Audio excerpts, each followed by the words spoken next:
Olá! Hoje eu vou falar para vocês, eu vou contar para vocês o porquê de eu ter saído da mídia. Eu recebo essa pergunta direto: Fernanda, por que você parou de dar entrevistas? Quer saber? Vem comigo!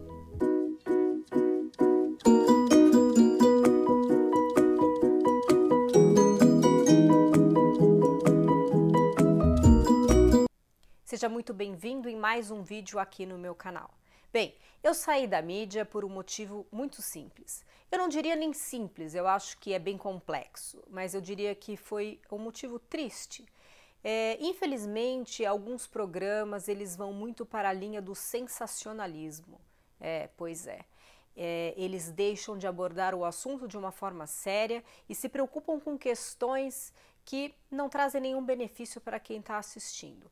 Eu tenho alguns pontos que eu não falo em entrevista. Isso começou a incomodar quem estava me entrevistando.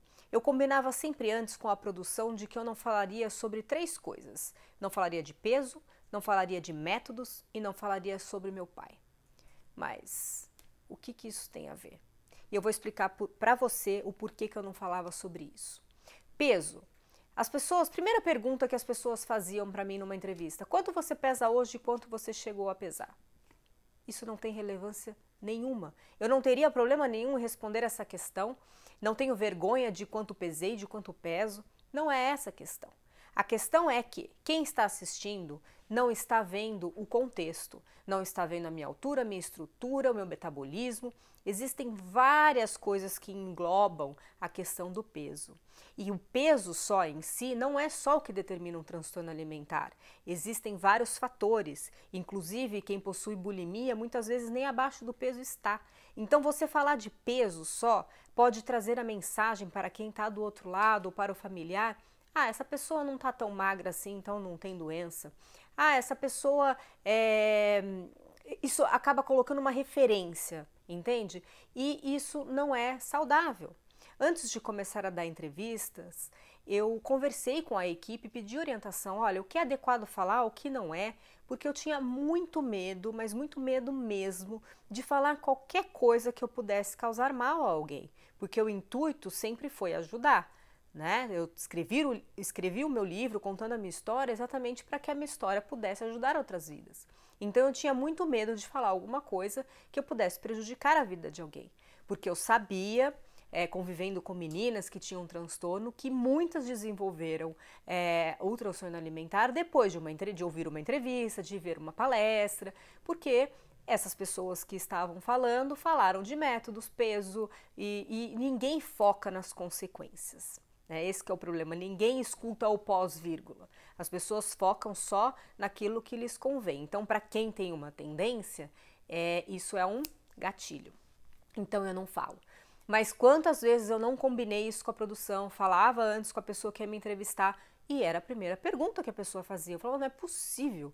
Uma vez num programa ao vivo, foi a primeira pergunta. Eu fiquei numa super saia justa. Eu falei: olha, posso falar sobre IMC, quanto tive, expliquei o que era o IMC, porque é um pouco mais, abrangente, porque envolve a altura e tal. Não, mas e o seu peso em números? Daí eu tive que explicar o porquê que eu não falava, causou aquele mal-estar. Então, era muito complicado. Isso eu passei por várias situações. E métodos. Ah, mas o que você fazia para emagrecer? Gente, isso não é manual de ensinar como fazer para ter um transtorno alimentar.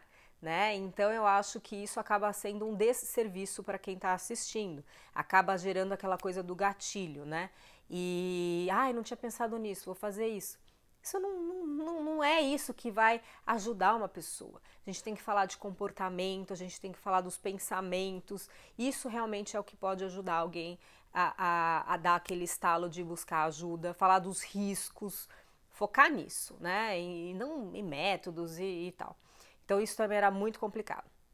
A questão do meu pai era assim, hoje muita gente sabe, porque isso 10 anos depois, meu pai faleceu durante esses anos, acho que está fazendo 4 anos, e meu pai, Luciano do Vale, uma pessoa pública, e eu não queria que isso fosse mencionado em nenhuma entrevista. Por que, Fernanda, você não queria que isso fosse mencionado? Porque eu não queria tirar o foco da mensagem. Ia ficar aquela coisa muito filha de Luciano do Vale anoréxica.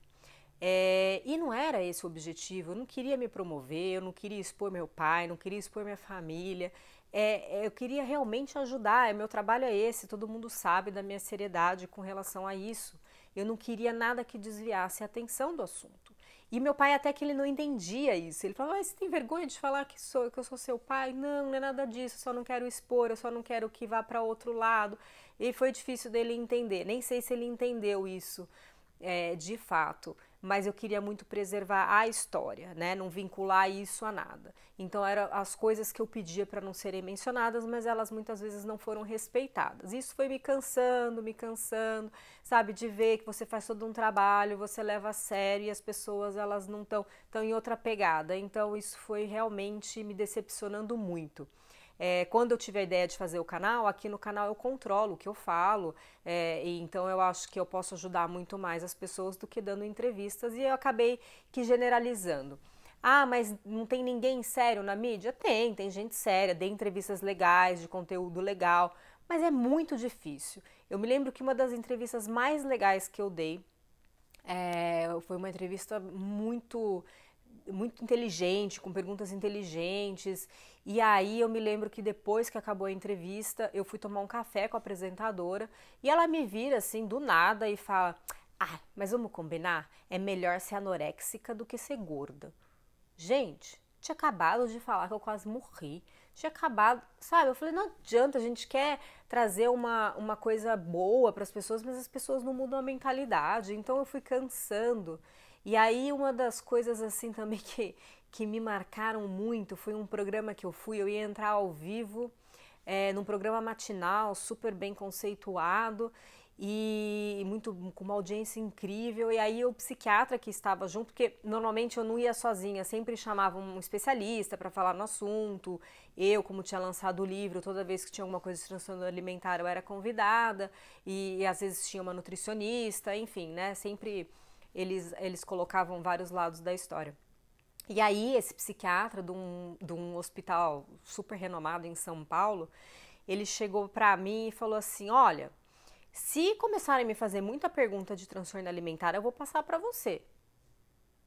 Como assim? Vai passar para mim? Eu sou a paciente, acho que você não entendeu quem eu sou. Não, é porque eu não entendo muito de transtorno alimentar. E ele ia ser apresentado como especialista de transtorno alimentar. Até aí, né, tudo bem, sei lá, os profissionais a gente sabe que existem áreas, especialidades, então tudo bem ele não ser especialista.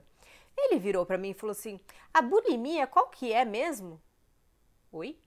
Bulimia? Qual que é? Assim. E ele, de fato, durante a entrevista, várias vezes ele me passava a bola, como se eu fosse a especialista. Eu falei, ai não, as pessoas não levam a sério as coisas. É demais. E eu me lembro também que uma coisa que as pessoas que iam me entrevistar me pediam eram fotos de quando eu estava muito magra e tal, aquela coisa. E eu negava, eu falava, posso dar foto diferente do que eu sou hoje, mais magra, mais abatida, mas não no extremo. Aí a pessoa ficava brava. E aí eu me lembro que uma apresentadora de um canal, assim, dos mais populares do Brasil, e ela viu uma das minhas fotos e ela falou: nossa, mas você nem ficou tão magra. Nossa, super legal, né? Assim, um comentário bem construtivo mesmo.